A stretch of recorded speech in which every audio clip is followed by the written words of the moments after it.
सर्वमंगलमांगल्यं सर्वकल्याणकारिकं प्रधानं सर्वधर्माय जैनं जयितुं संशयं जैनं जयितुं संशयं नमस्मै साराय स्वानुभूत्या च काश्यते चित्स्वभावाय भावाय सर्वभावान्तरेणि आत्मरूपयरूपं मयात्मरूपं याहि लखि भवसिन्धुतरो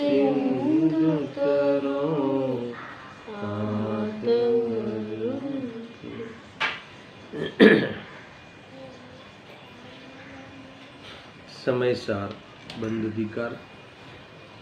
आज 273 गाथा चलेगी।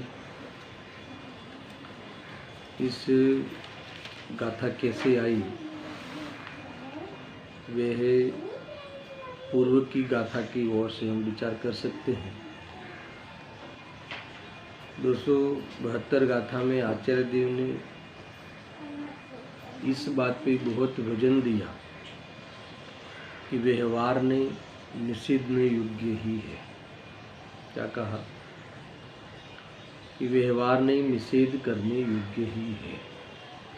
क्यों? क्योंकि आत्मा आश्रित निश्चय ने का आश्रय करने वाले ही कर्म से मुक्त होते हैं और व्यवहार ने अनुसरण करने योग्य नहीं है। इस बात को विशेष रूप से हमें स्वीकार हो जाए, इसीलिए उन्होंने अभव्य का उदाहरण दिया कि जैसे व्यवहार नय का पक्ष लेते हो, व्यवहार नय का निषेध करने की बात आवे तब तुम्हें ऐसा लगता है कि जैसे हमारे धर्म का कारण चला गया। तो ये बताते हैं कि अभव्य कि जो कभी मोक्ष का पुरुषार्थ नहीं करेगा, ऐसे अभव्य जीव भी उसके द्वारा भी व्यवहार का आश्रय किया जाता है, परंतु वह निश्चय नहीं कि विषयभूत भगवान आत्मा का उसे आश्रय न होने से उसे मोक्ष की प्राप्ति नहीं होती। यानी उस जीव का जो व्यवहार का परिणमन है, व्यवहार के आश्रय से जो उसका कार्य है, वह कोई अभव्यपने को प्रभावित नहीं कर पाया। यानी वो होते हुए भी वह मोक्ष का कारण जो शुद्धात्मा है उसका आश्रय नहीं लेता। यानी बात तय हो गई कि निश्चय ने का आश्रय लेना ही मुक्ति का कारण है और निश्चय ने का आश्रय लेते ही व्यवहार ने का आश्रय का त्याग हो ही जाता है। ऐसी अद्भुत चर्चा इसमें आई है और इसीलिए 273 गाथा उस बात को लेकर लिखी गई। देखो उत्थाने का पढ़ता हूँ मैं। अब प्रश्न होता है कि अभव्य जीव भी व्यवहार का आश्रय कैसे करते हैं, अथवा व्यवहार का आश्रय रूप उनका कैसा परिणमन है। ऐसा व्यवहार की विषय वस्तु ऐसी कौन सी है कि जो उसमें परिवर्तन करता है। किसकी बात है? अभव्य जीव। देखो, ये उनकी व्यवहारने की विषय वस्तु जब यहाँ रजू करेंगे तो ये बात हमें लगेगी कि ऐसा जीवन है ना, ऐसी लाइफस्टाइल तो जो सच्चे मुनि होते हैं, मोक्ष पधारने वाले होते हैं, ऐसे ज्ञानियों को, मुनिराजों का भी इतना पवित्र जीवन होता है।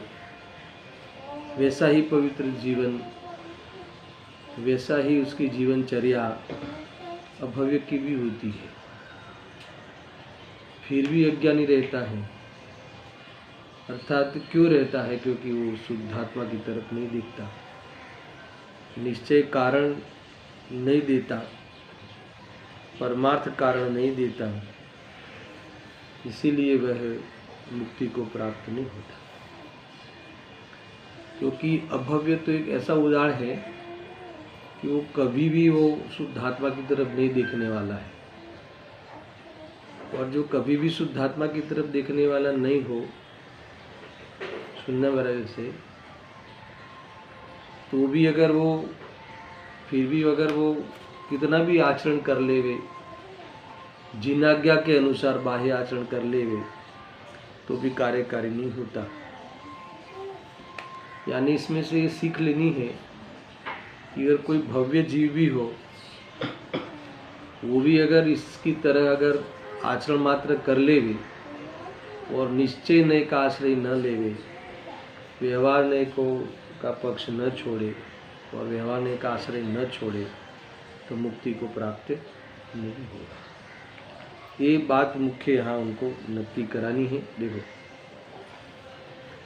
हाँ, 273 का वध समिति गुप्तियो है, व्रत समिति और गुप्ति तीनों।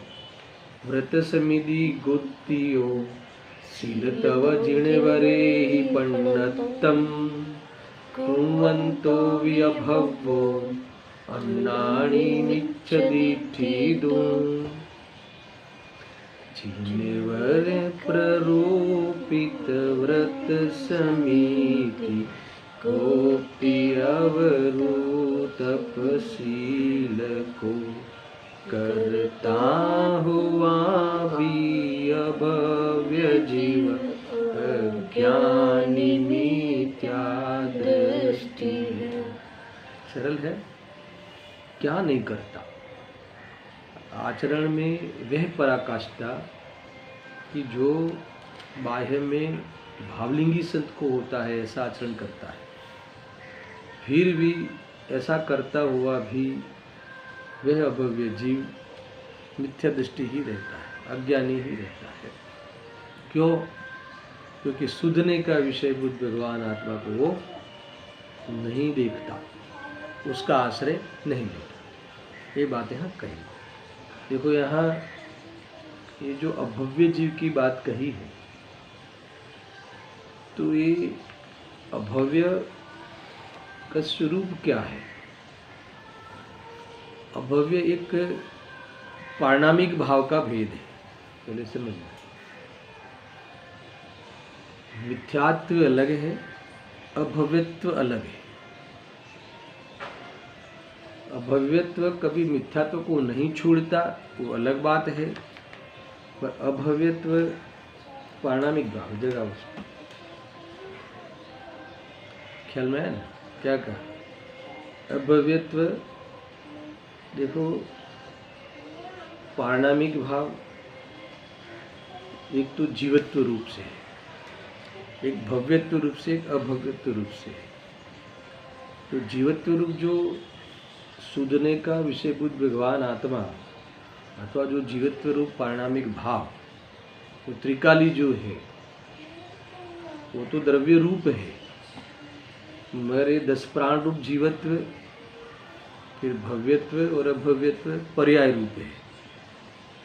मुझे ये बताना है कि पारणामिक भाव किसे कहते हैं सामान्य से, फिर वेदों में जाना कि जो कर्म निरपेक्ष हो, निमित्त निरपेक्ष हो, है ना, ऐसा निरपेक्षपना, उसमें कोई कर्म का क्षय, क्षौक्षम, है ना, उदय कुछ नहीं चलता, है ही नहीं।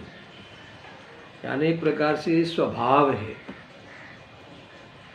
जैसे चैतन्य एक स्वभाव है, त्रिकाल स्वभाव है चैतन्य, वैसे ऐसे कई जीव है कि जिनके अभव्यत्व भी एक स्वभाव है और स्वभाव में निमित्तपना लागू नहीं पड़ता, सुनना बराबर से।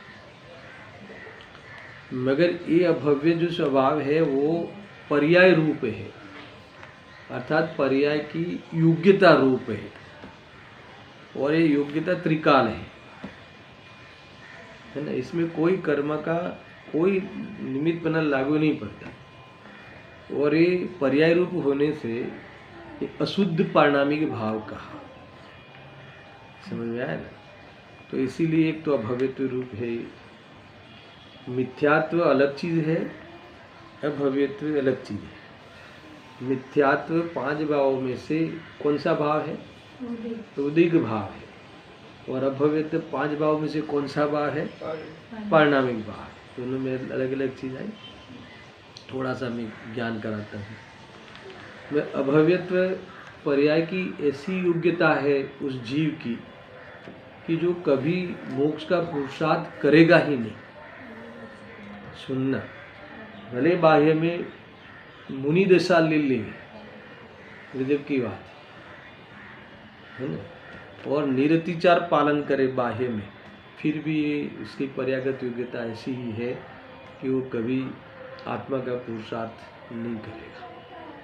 ये गजब की बात है, थोड़ा है ना, हिला देने वाली बात है। खैर यहाँ तो उदाहरण दिया है कि व्यवहार ने की विषय वस्तु में तो उसने क्या बाकी रखा, कुछ कसर नहीं छोड़ी, फिर भी वो अपने आत्मा की तरफ देखने का पुरुषार्थ नहीं कर सकता या नहीं करेगा, समझ में आया ना। तो करने की योग्यता ही नहीं है उसकी पर्याय में, वो पुरुषार्थ करने वाला नहीं है। अगर जो ये व्यवहार की विषय वस्तु उसे मोक्ष दिला देती तो उसे मोक्ष मार्ग प्रकट हो जाता, मगर कभी भी है ना, 3 काल में कभी भी ऐसे वो जीव मोक्ष को प्राप्त, मोक्ष मार्ग में प्रवेश नहीं करे। यहाँ तो दूसरे के लिए विषय है ना, वो तो व्यवहार ने की विषय वस्तु होने पर भी नहीं होता, इसलिए व्यवहार ने, देखो गुरुदेव जी ने बार बार लिया है कि भव्य तो नहीं करेगा, मगर भव्य भी अगर जो शुद्धात्मा का आश्रय नहीं लेगा तो व्यवहार ने ही करते रहेगा तो कुछ नहीं होगा। ऐसा है ना, वो 11वीं गाथा में क्या है, प्राणियों को वेदरूप व्यवहार का पक्ष अनादि से है ना, वेदरूप व्यवहार का पक्ष अनादि से है। इसका अर्थ है कि जो व्यवहार का पक्ष मिथ्यात्व व्यवहार, देखो पूजा पाठ भक्ति व्रत शील संयम है ना, ये कोई व्यवहार का पक्ष नहीं है, ये तो व्यवहार है, ये तो पर्याय में होने वाले शुभ भाव है, समझ में आया कि नहीं। मगर अथवा तो कसाई की मनता है, मोह की मनता है, मोह की मनता में भी होते हैं ऐसे, क्योंकि प्रायोगिक लब्धि तक जाता है या भव्य जीवी, समझ आया ना।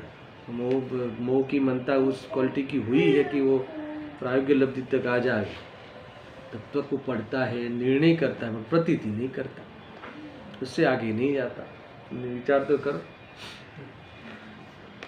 है ना। 11 अंगों पूर्व का ज्ञान होता, ज़्यादा से ज़्यादा कर लेंगे तो ज्ञान में भी कुछ कमी नहीं, आचरण में भी कुछ कमी नहीं, फिर भी शुद्धात्मा का आश्रय नहीं लेता तो फिर वह, और वो तो लेने वाला ही नहीं है, वो तो निश्चित है सर्वज्ञ भगवान के ज्ञान में है, तो क्या कर लिया उस ज्ञान ने, 11 अंगों पूर्व के शास्त्र का पाठी हो तो क्या कर लिया, और आचरण ने क्या कर लिया, तो समझना। देखो ये शुद्धात्मा की दृष्टि, सम्यक दर्शन बहुत बड़ी बात, शुद्धात्मा का प्रेम होना चाहिए, शुद्धात्मा का आश्रय लेना चाहिए, मैं ही चैतन्य स्वरूप में ऐसी प्रतीति की बात। बाकी कसाई की मनता क्या कर ली,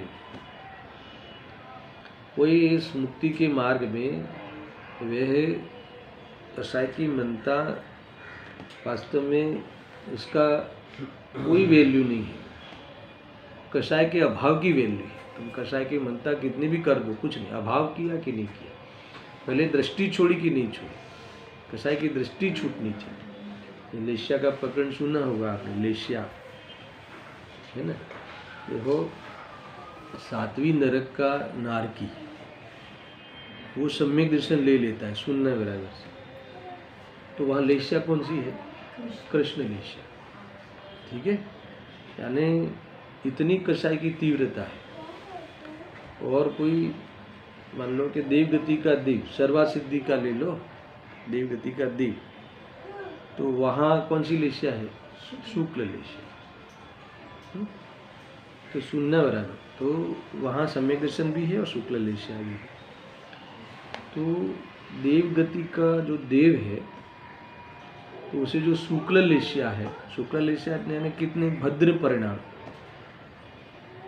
है ना, मात्र स्वाध्यादि ही करता है ना वो, तो फिर भी चौथे गुणस्थान से बढ़ता नहीं।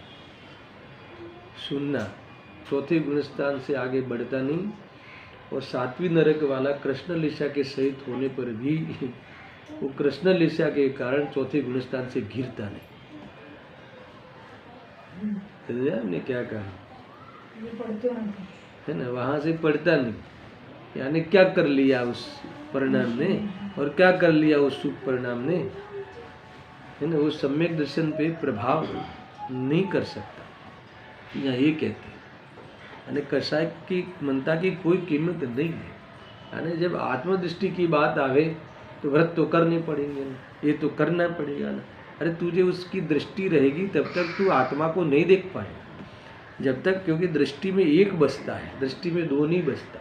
अपना तो एक से होता है, दो से नहीं होता, समझ में आया ना। एक ही अपनी चीज होती है, दो दो चीजें अपनी नहीं होती। एक शुद्धात्मा ही अपना चीज होता है, स्ववर पर दोनों अपने नहीं होते, समझ आएगी नहीं। तो एक स्वभाव की ही दृष्टि हो, स्वभाव की भी दृष्टि करे, विभाव की दृष्टि करे, ऐसा नहीं। देखो, मेरे स्वभाव और विभाव साथ में रह सकते हैं, मगर दोनों का प्रेम नहीं हो सकता।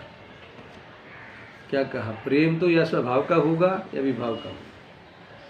दोनों का, स्वभाव को भी प्रेम करे और विभाव को भी प्रेम करे, ऐसा तीन काल में नहीं हो सकता। स्वभाव और विभाव साथ में रह सकता है, ज्ञानी को रहता है, स्वभाव तो है ही, और साथ में मुक्ति के मार्ग में जब तक आगे नहीं बढ़ेगा तो विभाव भी रहता है, मगर विभाव पे भी प्रेम हो और स्वभाव पे भी प्रेम हो, ऐसा तीन काल में नहीं हो सकता। समझा? थोड़ी सी बातें समझनी चाहिए। मैं गाथा पढ़ता हूँ, बहुत संक्षिप्त गाथा, छोटी छोटी गाथा है, टीका छोटी है, बावा छोटा है, मेरे इसको समझना चाहिए कैसी कैसी बातें हैं। देखो, गजब की बात है। यानी व्रतशील संयम तप आदि भले करे, है ना, मगर वो शुद्धात्मा को कभी नहीं देखता अभव्य जीव, इसीलिए निर्वाण की प्राप्ति नहीं होती। इसीलिए व्यवहार नहीं, है ना, व्यवहार नहीं के प्रति हमारी जो दृष्टि है कि नहीं वो तो होना ही चाहिए, होता है ना, कहाँ मना है, मगर उससे हो जाएगा, और वो करते करते हो जाएगा, ऐसा तीन काल में होता नहीं। इतनी गंभीर समिति आदि थी, युक्ति आदि का पालन था उस अभव्य जीव को, पर एक मोक्ष मार्ग में प्रवेश नहीं दिला सका। समझ आया? तो फिर तुम कौन से भाव की आशा रखते हो, ऐसा यहाँ कहा। ये जिनवर प्ररूपित व्रत समिति गोप्ति अवरु तपशील को करता हुआ भी अभव्य जीव अज्ञानी मिथ्या दृष्टि। बराबर? अब मैं पढ़ता हूँ, देखो।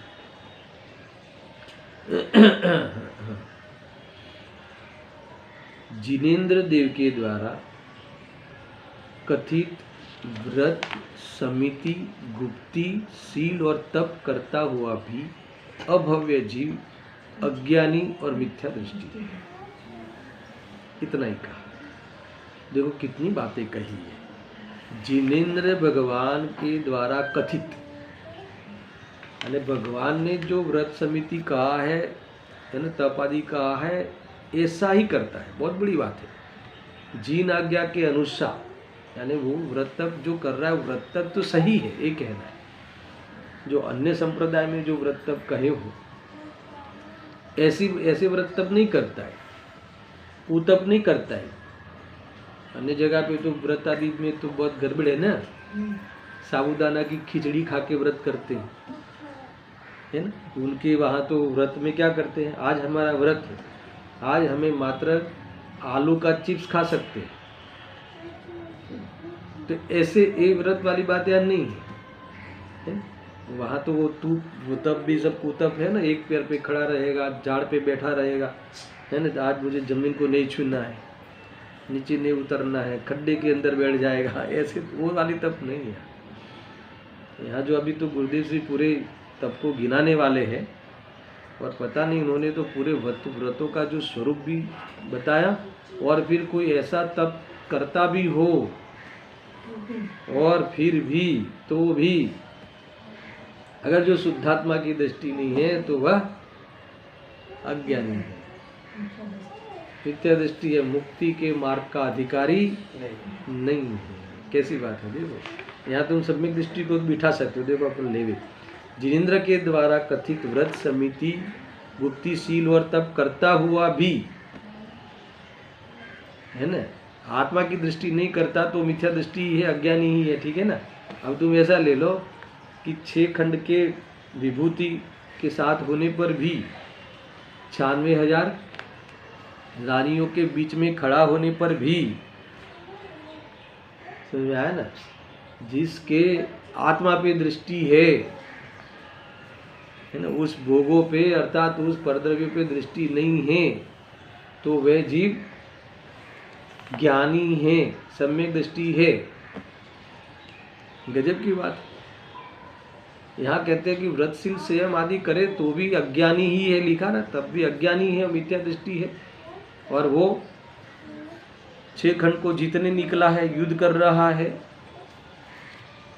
चक्रवर्ती, फिर भी लगाओ, फिर भी ये कहते हैं कि व्रत तप करता हुआ भी, और वो लड़ता हुआ भी, भोग करता हुआ भी वो ज्ञानी है और ये अज्ञानी है। कैसी बात है, देखो इतना करता है तो भी अज्ञानी है, ये व्रतशील संयम तप करते हैं तो भी अज्ञानी है। किसी को लगे ना, कोई माने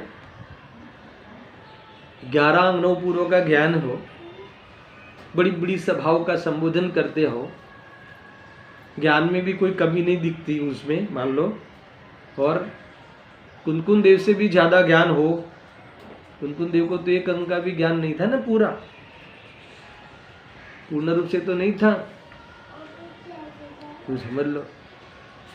और व्रतशील संयम तप सब काय क्लेश आदि सारे तप बराबर भगवंतों ने कहे हैं, इस प्रकार से करता हो तो भी अज्ञानी है। इतना करे तो भी अज्ञानी, जीव को ऐसा लगता है। अभी हमने तो नहीं कहा, गुरुदेव सिंह कहते हैं हमने तो नहीं कहा, आचार्य देव ने कहा है, इतना करे तो भी अज्ञानी। तो क्या रह गया, है ना, व्रत तप बहुत की, मगर क्या रह गया, आत्मा की दृष्टि करना रह गया। अरे मूल बात रह गई, तो आया ना, बारात तो लेके गए मगर बर राजा को भूल कर गए। कितनी बड़ी भूल है। क्या कहा, बारात तो बहुत ठाठ से पुलिस बैंड ये बैंड सब लेके गए, मगर बर राजा को भूल गए। तो उसको बारात कहेंगे कि भीड़ कहेंगे? बिने वर राजा की जो बारात होती है वो बारात नहीं है, भीड़ है क्या? शुद्धात्मा के बिना किए गए व्रत भीड़ के समान है। ये कहते हैं कि तो भी इतना करना कि तो भी अज्ञानी, समझ में आया कि नहीं? डॉक्टर साहब एक उदाहरण देते हैं इसके अंतर्गत, सुना होगा आपने, कि एक विद्वान था, है ना, आश्रम में सब बच्चों को पढ़ाता था, धर्म सिखाता था, सब विद्याएं सिखाता था। और उसको एक बेटा था, तो वो बेटे को ऐसा लगता था कि मुझे पढ़ने की क्या जरूरत है, मेरे पापा तो सबको पढ़ाते, पहले मुझे तो पढ़ने की जरूरत नहीं थी। तो उसके जो विद्वान जो थे पापा थे, उनको डांटते थे कड़क शब्द में, समझ आया कि नहीं? ऐसा शब्द में डांटते थे कि तू गधा तो है नहीं कि जिससे भार ढोएगा। तू बैल तो है नहीं कि जिससे खेत जोतेगा। तू शूद्र तो है नहीं कि जिससे तू गांव की जो मलिनता उठाएगा। ऐसा है, इसलिए तुझे पढ़ना ही चाहिए। तो उसे बुरा लग गया सुनना बराबर से, तो तू चला गया कि मैं भी विद्वान बन के दिखाऊंगा, और वो नदी के किनारे पे बैठ गया, तब तपने लगा, सब बराबर से क्रियाएं करने लगा। तो क्या उससे वो विद्वान बन पाएगा? तो क्या तप आदि करेगा, खाना भी छोड़ देगा, एक पैर पे खड़ा रहेगा, सारे इंद्रिय के विषय भी छोड़ दिए, तो किसी ने कहा कि इससे तुम विद्वान कैसे बन पाओगे? उसके लिए तो पढ़ना ही पड़ेगा। तो ये मूल बात सुनना, क्या मनोविज्ञान है। मान लो कि यहाँ अंधेरा हो जाए, लाइट चली जाए, तो उसके लिए क्या करें? माला जपे, प्रकाश प्रकाश प्रकाश की माला जपे, क्या करें? खाना छोड़ दे, क्या करें? तो उसके लिए तो तुम्हें मोमबत्ती जलानी होगी, या फ्यूज गया हो तो फ्यूज जोड़ना पड़ेगा, उससे ही प्रकाश आएगा। तो यहाँ कहते हैं कि तुम्हें अज्ञान मिटाना हो तो भूखा रहना पड़े, ऐसा किसने कहा? अज्ञान मिटाना है तो वेदज्ञान करके आत्मा की दृष्टि करनी ही होगी। अगर ये नहीं किया और अकेले तुमने क्रियाएं करते रहे तो यार ना, तो इससे कुछ नहीं होने वाला। ऐसे ये गजब की बात है। क्या देखो, गजब के कंसेप्ट है। तुम्हें ज्ञानी वो होता है कि जो ज्ञाय का अनुभव करे, है ना, ज्ञाय के प्रति जागृत रहे, वह प्रतिबुद्ध होता है। क्या कहा? प्रतिबुद्ध, प्रतिबुद्ध यानी ज्ञानी। तो जो ज्ञाय के प्रति जागृत रहता है, ज्ञान में जो ज्ञाय के प्रति समर्पित रहता है, ज्ञान में जो ज्ञाय को अवधारण करते हैं, ज्ञान में जो ज्ञाय में ज्ञायक हूँ, जानने वाला हूँ मैं, जानने वाला हूँ वही मैं हूँ, ऐसा अनुभव करता है ना। करने वाला मैं नहीं हूँ, राग वाला मैं नहीं हूँ, उसमें आ गया सब, है ना। जड़ शरीर वाला मैं नहीं हूँ, इंद्रियों वाला मैं नहीं हूँ, ये सब का ज्ञान जिसमें होता है, ऐसा जाननहार जो है, ऐसा मैं हूँ। इसीलिए जिस जानने वाले को जिसने जाना, क्या जाना? ये जानने वाला है वही मैं हूँ। वैसी अपनी हयाती, अपनी हस्ती, अपने स्वभाव को मिला के करी, वो क्या है? वो ज्ञानी है। इसलिए तुम ऐसा मत लेना, आटलू બધું करे तो પણ અજ્ઞાની, અને ઓલો એક ખૂણામાં બેઠો હોય ये ज्ञानी, है ना। वो मैदान में खड़ा हो 6 खंड को जीतने के लिए, युद्ध के मैदान में, वो ज्ञानी। अरे भाई, वो खड़ा है, वो 6 खंड को जीतने का विकल्प आया है, तो विकल्प से उससे दोस्ती नहीं है। उस विकल्प का वो कर्ता नहीं मानता अपने को, वो आया हुआ विकल्प को वह चाहता नहीं है, वह वो विकल्प को स्वभाव मानकर वहाँ परिवर्तन नहीं करता है, वहाँ उस राग का स्वामी बन के नहीं खड़ा है ना। वो वास्तव में युद्ध के मैदान में नहीं खड़ा है, वो अपनी उपयोग भूमि की स्वच्छता में, वेदज्ञान में खड़ा है ना। वो कहाँ खड़ा है वो तुम्हें पता नहीं है। तुम बाहर की दृष्टि से देखने वाले युद्ध के मैदान पे देखते हो, और ये तुम्हें व्रत करता हुआ तुम्हें आत्मा में दिखता है, ये तुम्हारी दृष्टि का दोष है ना। वो दोनों है बाह्य चीजें, पर व्रत आदि में तुम्हें लगता है कि मैं आत्मा में खड़ा हूँ, और वो मैदान में खड़ा होने पर भी उसे लगता है, क्या लगता है कि ये वास्तव में मैदान में खड़ा होने का भाव जो आया है वो मैं नहीं हूँ, ऐसी अनुभूति करता हुआ। और तुम्हें व्रत आदि आए है तो ये मेरा स्वभाव है ऐसा मानते हुए तुमने बाह्य पदार्थों के साथ, है ना, पराश्रित वो व्यवहार के साथ क्या कर लिया? आभास कर लिया। समझे? देखो ये कोई व्यवहार नहीं होता नहीं इससे, पर व्यवहार नहीं की विषय बस व्यवहार नहीं तो ज्ञानी को होता है, पर इसे व्यवहार का आभास होता है। अभव्य जीव को, मिथ्या दृष्टि द्रव्यलिंगी मुनि को व्यवहार नहीं की विषय वस्तु जो होती है तो उसे तो है वास्तव में देखा जाए तो व्यवहाराभासी होता है, मगर वो व्यवहाराभास में वो व्यवहार की सब बातें, व्यवहार के सारे कार्य उसे दिखते हैं, मगर वो व्यवहार को परमार्थ मानता हुआ है ना, उसे न निश्चय नहीं है न व्यवहार नहीं है, उसे तो व्यवहाराभास ही है। ऐसे समझ ये बातें हमें समझनी चाहिए। देखो क्या गजब की बात है। देखो अब टीका पढ़ूं, वैसे टीका तो हो ही गई, ये जितना मैंने आपको कहा वो सब टीका तो हो ही गई। अब आचार्य अमृतचंद्र देव के द्वारा पढ़ते हैं। देखो, सील और तप से परिपूर्ण है। देखो यहाँ गुरुदेव सिंह ने एक कहा उनके प्रवचन में कि इन्होंने टीकाकार ने सर्वज्ञ भगवान का नाम नहीं दिया। वहाँ तो सर्वज्ञ भगवान का नाम दिया ना, कुंकुम देव ने तो जिनेंद्र भगवान ने जैसा कहा है वैसा, तो इन्होंने नहीं दिया। तो उनको कह रहे हैं कि जो सील और तप से परिपूर्ण, तो उसमें जिनेंद्र भगवान ने कहा है उसकी पूर्ति हो गई, इसमें से ये निकाला इन्होंने। क्योंकि सील और तप परिपूर्ण यानी यथार्थ, परिपूर्ण का अर्थ क्या है? यथार्थ। तो यथार्थ तप व्रत कौन कह सकता सर्वज्ञ भगवान के अलावा?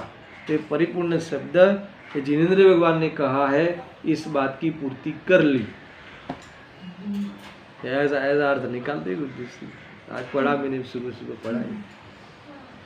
सील और तप से परिपूर्ण, फिर 3 गुप्ती और 5 समितियों के प्रति सावधानी से युक्त, अहिंसा आदि 5 महाव्रत रूप व्यवहार चारित्र का पालन अभव्य भी करता है। भी शब्द क्यों डाला? सारे ज्ञानी तो करते ही हैं, सारे मुनिवर 6ठे 7वें गुणस्थान में जुड़ने वाले मुनिराजों को तो ये सब होता ही है, मगर ऐसे जीव का जो अभव्य यानी जो कवि पर्याय की ऐसी योग्यता है कि जो मोक्ष जाने वाला नहीं है वो भी करता हुआ दिखाई देता है, उसके भी होता है। तो इसके जब होता है तो वो व्यवहार इसकी अभव्यता को इफेक्ट नहीं कर पाया, अभव्यता को प्रभावित नहीं कर पाया। समझ में आया ना? उसे मोक्ष मार्ग में नहीं ले गया, उसे मोक्ष मार्ग में प्रस्तुत नहीं कर पाया। समझ में आया ना? ऐसा है। क्यों नहीं कर पाया? क्योंकि वो शुद्धात्मा को देखने के लिए कभी राजी नहीं है। इसलिए निष्कर्ष क्या आया कि जो शुद्धात्मा को देखता है, जो शुद्धात्मा का आश्रय लेता है, जो शुद्धात्मा का अनुभव करता है, जो निश्चय ने को प्रकट करता है, निश्चय ने में प्रवेश करता है, व्यवहार ने का त्याग पूर्वक निश्चय ने का आश्रय लिया जाता है, वही जीव वास्तव में मुक्ति को प्राप्त हो सकता है ना? क्योंकि विषय तो वही चल रहा है ना, व्यवहार नहीं छोड़वा योग्य छे। तो कोई कहे कि શું કામ छोड़वा योग्य छे? धर्म થાય છે। अगर धर्म होता तो अभव्य भी धर्म कर लेता, क्योंकि अभव्य को भी जिनेंद्र कथित सारा व्यवहार होता है। ऐसे कई अभव्य जीव है कि मुनि दीक्षा ले लेते हैं, है ना, जो होते हैं मुनि दीक्षा ले लेते हैं। समझ में आया? और बाकायदा निरतिचार पालन करते हैं। अगर जो व्यवहार कर लेता तो उनका भी काम कर लेता, वो नहीं कर पाता है तो इस व्यवहार से, इसीलिए वह व्यवहार जिनके भी हो वह क्या है? त्याज्य है। तो यहाँ कहा ना, ये सब पालन तो अभव्य भी करता है, तथापि वह कौन? अभव्य निश्चारित्र, चारित्र रहित, अज्ञानी और मिथ्या दृष्टि ही है। क्या कहते हो? इसको अर्थ कि उनका चारित्र नहीं है। देखो, चारित्र में जो कुछ होता है, व्यवहार चारित्र में जो कुछ भी प्रवृत्ति होती है और व्यवहार चारित्र में जो भी कुछ परिणाम होते हैं मंद, वो सब इनके हैं। फिर भी इनके निश्चारित्र कहा। निश्चारित्र यानी चारित्र रहित, तो फिर वो कौन सा चारित्र है वहाँ? बोलो जरा, बोलो। मिथ्या चारित्र। गजब की बात है। देखो मिथ्या आचरण छे, यानी अगर अब इस बात को हम अपने भी घटित कर सकते हैं कि मान लो कि हमें मिथ्यात्व चल रहा हो, हम भी इस शुभ भाव के प्रेमी हो, हम भी उसके फल की वांछा हो, और हम भगवान की भक्ति करते हो, स्वाध्याय करते हो, कविताएं लिखते हो, है ना, बड़ी बड़ी पूजन लिखते हो, सब बड़ा बड़ा पूजन बनाते हो, सब कुछ करते हो, तो ये सब आचरण कौन सा है, कैसा आचरण है बोलो? मिथ्या आचरण छे। चला कि नहीं? गजब है। पुण्य भी नहीं रहा ना, ये तो मिथ्या चारित्र हो गया। धर्म की तो बात ही नहीं है, समझ में आया ना? ये तो मिथ्या चारित्र है। अभी हमारे आचरण पे तुम्हें उंगली नहीं उठाना हो, या हमारे आचरण पे उंगली नहीं उठे, है ना, ऐसा करना हो तो क्या करना पड़ेगा? सम्यक दृष्टि करनी, आत्मा की दृष्टि करनी। देखो ये बाह्य के आचरण का तो मतलब ही नहीं, खाना पीना सोना, ये तो आचरण तो फालतू है। जीवन जीव संसार में जीव खाने में जीवन पूरा कर लेता है, हो जाए कि नहीं? सोने में जीवन निकाल देता है। ऐसा लगे कि एकदम ज्ञान को, है ना, बंद करके सो जाना, अर्थात ज्ञान का कार्य, ज्ञान का लाभ ही नहीं लेना, और बस जीवन निकल जावे पूरा जीवन। ऐसा लास्ट दिन आवे तो उसको लगे कि अरे मेरा तो जीवन चला गया, कुछ नहीं किया, कुछ नहीं हुआ, कुछ नहीं किया। तुम सोचना है नींद कैसे आवे जीव को? जब तक सम्यक दर्शन नहीं होवे तब तक वो कैसे सो सकता है ना? घर में बीन बिहाई बेटी बैठी हो, वो माँ बाप सो सकते हैं क्या? क्या कहा? भले वो अपने शयन खंड में जावे, मगर माँ बाप दोनों बैठे बैठे चिंता करते हैं कि बच्ची का क्या हो, कब उसको वर मिले, कब वरे, योग्य पुरुष को वरे, है ना, तो उसके लिए चिंता करते हैं। तो ये समझ में आया ना, ये पर्याय कब अपने शुद्धात्मा को वरे, कब तक इधर उधर रखड़ती रहेगी ये पर्याय, कब तक ये उधर उधर, ये ना, इधर उधर ज्ञान की पर्याय भटकती रहेगी, श्रद्धा की पर्याय कहीं न कहीं अपनत्व करके दुखी रहेगी। प्रभु मैं कब अपने पास जाऊंगा? मुझे अभी कल की राह देखनी नहीं है, कल तो बहुत दूर है। कभी लगा ऐसा? कल तो बहुत दूर है। क्या अर्थ इसका? कल कितनी दूर है बताओ मुझे, सबके हिसाब लगाओ, कल कितनी दूर है बताओ दर्शन। अभी तुम्हारा गणित में तो तुम लोग है ना पावरफुल, पढ़े लोग है ना, सब इंजीनियर सब हो, ऐसे ही बताओ। हम लोग पढ़ाई नहीं की, तुम बताओ कल कितनी दूर है? कल कितनी दूर है?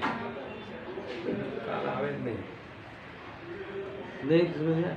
अगर जो व्यक्ति ऐसा कहता है कि कल करूंगा, इसका अर्थ है कि वो कभी नहीं करेगा, क्योंकि कल कभी आती नहीं, कल कभी आती नहीं। सोचना जरा। ऐसा एक दुकान में वो लिखते थे ना पहले, आज नगद कल उधार। एक व्यक्ति हर रोज आवे दुकान में माल लेने, फिर चला जाए कि यार ये बढ़िया है सेठ, कल तो उधार देगा, फिर दूसरे दिन आए, फिर पढ़ता है आज नगद कल उधार। तो इसका अर्थ क्या है कि उधार कभी होता ही नहीं, नगद ही लेना है तुम्हें, ले जाओ तो पैसा लो दो और माल ले जाओ। इसलिए जो करता है कहता है ना कल करूँगा, कुछ नहीं होता है भाई। सोने का मार्ग नहीं है, सोते सोते निकल गई सारी जिंदगी। भक्ति तो खूब बोले फिर सो जाए, आए कि नहीं? ऐसा ही है,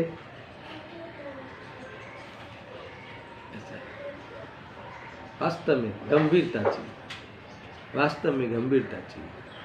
कितनी बातें लिखते हैं, करना कितना है, अभिप्राय को पलटना है, करना कितना है, अपनी मान्यता गलत है उसको विचार करके छोड़ना है। देखो तुम्हारा सुबह हो जाएगी। आज तक अंधेरे में जी रहे, हमने कभी सुबह देखी ही नहीं, सुप्रभात कभी हुई नहीं, अंधेरे में जी रहे। कल हो, परसों हो, नरसों हो, है ना, आज हो, गईकाल हो, एकमात्र आ हूँ करूँ ये हूँ करे, ये मारूँ करे हूँ ये नू करूँ। ऐसा अंधकार लेकर हम इतना भटक रहे हैं संसार में और इतना दुखी हो रहे हैं, है ना, और सुखी होने की अपेक्षा लेते हुए दुखी हो रहे हैं, सुखी होने के उपाय मानकर दुखी हो रहे हैं, अथवा तो सुखी होने का उपाय मानते हुए सब कर रहे हैं। तो के तारा संसार नो अंत क्यारे आवशे, केवी रीते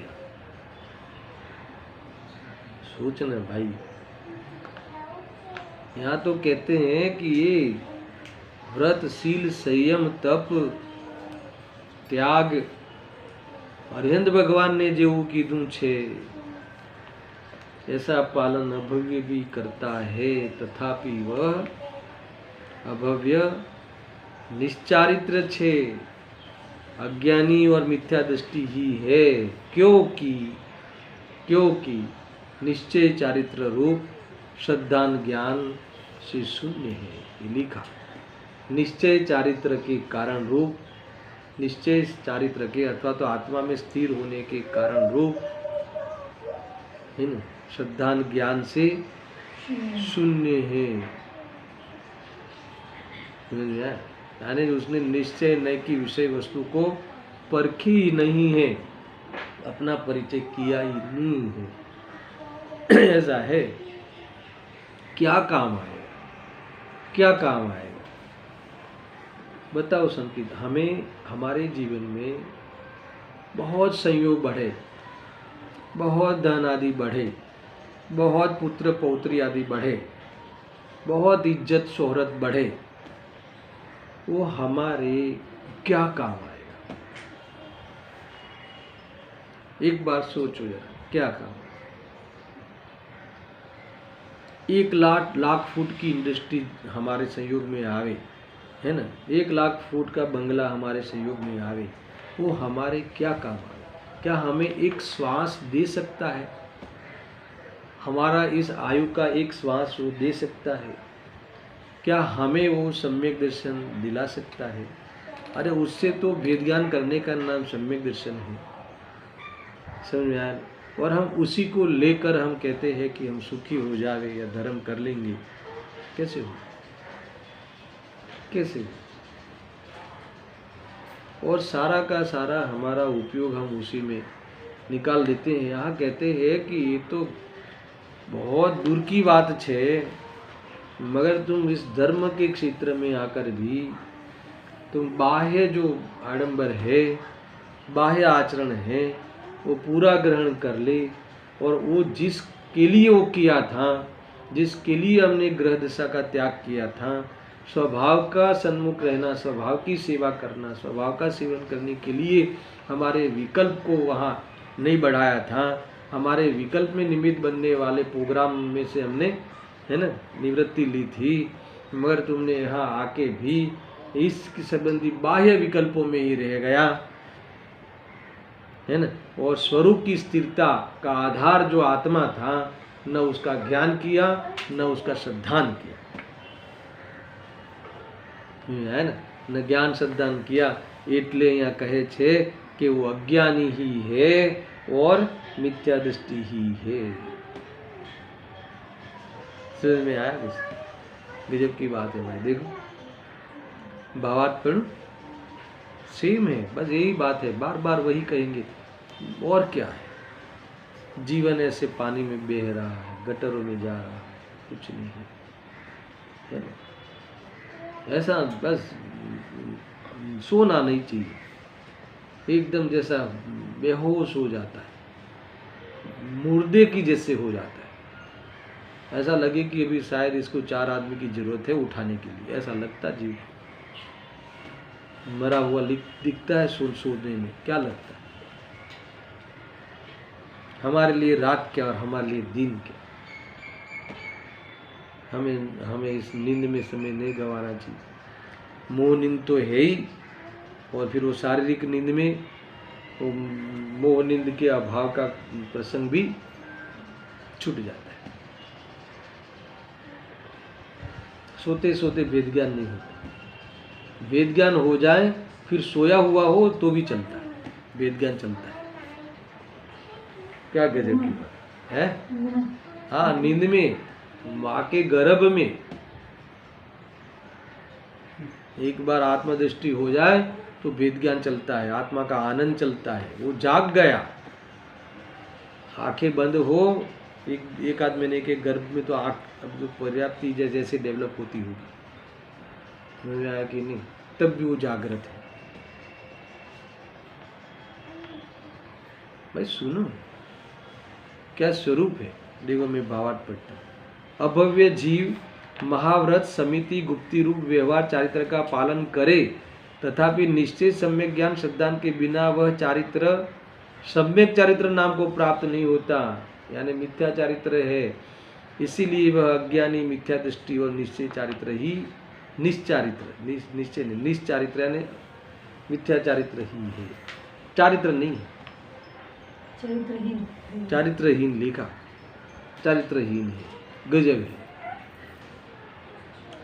तात्पर्य वृत्ति भी पढ़ लेता हूँ, समान है, कोई खास विशेष बात नहीं आई है तो पढ़ेंगे। देखो, व्रत समिति गुप्ती सील तथा तपस्या आदि जो जिनेंद्र भगवंतों ने कहे है ना, मंद मिथ्यात्व तथा मंद कसाय के उदय में उनको करता हुआ भी, यहाँ देखो मिथ्यात्व भी मंद लिया, क्यों? क्योंकि मिथ्यात्व भी मंद होगा तब वो प्रायोगिक लब्धि तक पहुंचेगा, क्योंकि प्रायोगिक लब्धि तक पहुंच जाता है, तत्व निर्णय कर लेता है, प्रतीति नहीं करता, छूट जाता है वहां, तत्व निर्णय में संतुष्ट हो जाता है। यार ऐसा है, उदय में उनको करता हुआ भी अभव्य जीव अज्ञानी होता है, मिथ्या दृष्टि होता है। किस कारण से मिथ्या दृष्टि होता है? एक ही बात, मिथ्यात्व आदि 7 प्रकृतियों का उपशम क्षयोपशम या क्षय के अभाव के कारण, समझा ना। देखो मिथ्यात्व प्रकृति न क्षय होती है न उपशम होती है, मंद होती है, तो मंद हुआ तो क्या हुआ? अभाव नहीं हुआ, उपशम नहीं हुआ ना, तो उस उपशम आदि के अभाव के कारण। और दूसरा ये कर्म की ओर से, दूसरा तथा शुद्धात्मा उपादेय है ऐसे श्रद्धान का अभाव होने से, स्वभाव की दृष्टि नहीं होने से होने के कारण अज्ञानी तथा मिथ्या दृष्टि रहता है। ऐसी अद्भुत बात इसमें कही है। कुल मिला के अद्भुतता ये है कि व्यवहार चारित्र को छुड़ाया है ना, अर्थात तो निश्चय में रहने के लिए प्रेरणा दी है। शुद्धात्मा के साथ रहना, दुनिया में तुम्हें कहीं अड़चन नहीं आएगी। अरे जिसको शुद्धात्मा की दृष्टि होती है वो दुनिया में कहीं अड़चन दिखती ही नहीं, क्योंकि कोई पदार्थ हो जाए अनुकूल प्रतिकूल बाधित तो होता ही नहीं, क्योंकि है नहीं, कोई अनुकूल प्रतिकूल है नहीं। ये तो अनुकूल प्रतिकूल तो मिथ्यात्व में होने वाली कल्पना है, और उस कल्पना से जीव दुखी होता है। तो कल्पना छोड़ दो और सत्य को स्वीकार कर लो, ऐसी बात इसमें आई है। गुरुदेव श्री ने इसमें सारे व्रतों को और सब जो भी महाव्रत शील संयम तप सबको यहाँ इन्होंने रजूआत की, उसका खुलासा किया, और फिर कहा कि ऐसा ही हुबहू होने पर भी है ना, उसने जो ये करके जो करना था, उपवास करके जो करना था वो नहीं किया, भोजन छोड़ के जो वेद ज्ञान करना था वो नहीं किया, तो भोजन छोड़ा उसमें ही संतुष्ट हो गया, तो मिथ्या चारित्र हो गई, मैंने छोड़ा, वही करने का राग अध्यवसान ही रहा। ऐसी बातें सब आती हैं। बाकी की चर्चा हम गुरुदेव की प्रवचन पढ़ के आना कल, उसमें काफ़ी लंबा है प्रवचन, कुछ अंश हम जरूर पढ़ें। सहजानंदे शुद्ध स्वरूप अविनाशी आत्मस्वरूप, सहजानंदे शुद्ध स्वरूप अविनाशी आत्मस्वरूप, सहजानंदे शुद्ध स्वरूप अविनाशी आत्मस्वरूप।